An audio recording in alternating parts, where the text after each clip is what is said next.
Hey everyone, welcome to this video, and today we are going to discuss some activation functions.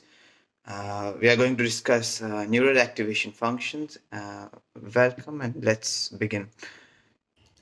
So, why? First of all, the question arises: why do we need activation function, and what's the use case of them? The problem we are facing and the need of activation functions is the linearity problem.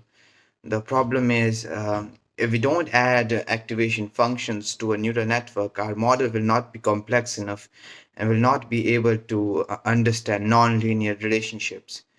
I will, and if you just look at it mathematically, it just becomes a composite, linear multiplication function. Without an activation function, your neural network doesn't matter how many layers you add to it, it will just become a linear multiplication. It will not have any complexity. For example, if we just multiply one matrix with other, so maybe we have some weight 1, we have some weight 2, we have some weight 3, and these are some 3 neurons we have some in a row, and we just add some input x1. So it will be just the neural network will just become a function of f of x, and it will be just x multiplied by w1 multiplied by w2 multiplied by w3. You'll just keep on just getting continuously multiplied. The input will multiply to the next layer, to the next layer, and it's not learning anything complex. It's just learning just some value. It just gives some value out. Um, that's a problem. This is a linearity problem. I will give a better example about it ahead. But before that, we should discuss the universal approximation theorem. Um, and universal approximation theorem is just that given some amount, if you give me enough neurons in a neural network and you can make it enough deep, I can learn any function in the world. It is, it just means like if you just give me enough neurons, like maybe I have some function, but if you give me enough neurons, um, maybe I have some enough neurons. If I get enough neurons, I can just trace this whole path. Maybe I just use other colors. Yeah, I can just trace this whole path. Okay, this is better. But I can just trace this whole path with the help of this neurons. The function can just remember. Sorry, the neurons can remember this whole function's path and can exactly mimic its behavior if you give me enough neurons. That is your universal approximation theorem.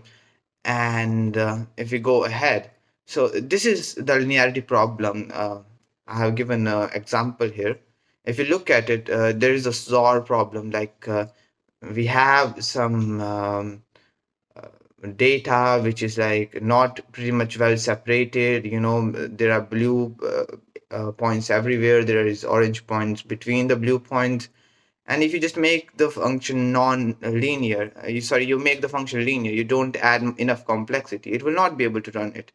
But with the activation function like ReLU, you can actually try to understand the complex pattern here and actually separate both the classes. Just with a tanh function as well, you can just find out the correct boundary given enough neurons. So this is the linearity problem in a display. You can just look at it and you can verify it yourself without enough complexity, without an activation function. A linear network will not be able to learn anything meaningful. It would be able to learn this complex pattern. But if you give me an activation function, it will be able to learn this complex pattern. Yeah. So a ReLU activation function or a tanh activation function can just basically properly, you know, decide the boundary, give me the boundary, and it can be helpful to teach the algorithm what's the difference between a blue point and what's the difference between an orange point. So yeah. If we go ahead and we look at the timeline of neural activation functions, in 1958 we have the first perceptron model. This was a step function that it got inspiration from the biological neurons. When we go ahead in 1990s, we got a sigmoid and a tanh and ReLU in 2012. So from 1990s to 2012, we were not having any good advances in AI, but after in this time period, we actually found some meaningful activation functions, ReLU, that actually expanded our knowledge about AI and deep learning, and that's the basis of modern deep learning nowadays. So we will look into all of these activation functions, starting with the sigmoid. So this is the classical choice. Uh, so now the activation function that we first learned is called the sigmoid activation function. This is the function that was one of the first that people came up with, and it is basically a sum value of some one. So sorry, so it is just one divided by some value. It is a probabilistic activation function, which means like it outputs a probability. It gives a value like a probability. So it is interpretable as probability in the output layer. What I mean by that, let me show you. Let me show you a forward pass through a sigmoid activation function, or how do you put an activation function into a neural network. So, for example, we have some input which is 1. Let's take an example where the input is 1, and we connect it to a neuron.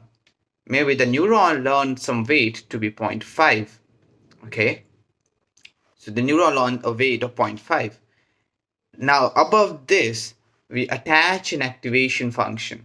So you basically attach an activation function between input multiplied by weight plus an activation function. Now we attach this activation function, and for example, the activation function we have learned right now is sigmoid. So this is the activation function we attached to it. Okay, and the output will be the output from this neuron. Now, so let's just go through it. Let me just multiply it, just do the calculus, and you will be able to see how it works. So basically we get a value z, which we will put here, which is just nothing but w1 multiplied by input. So we multiply the weight into the input, and maybe we get this 0.5, because 0.5 multiplied by 1 is just 0.5, and we get this z. The z value we will then put into the activation function.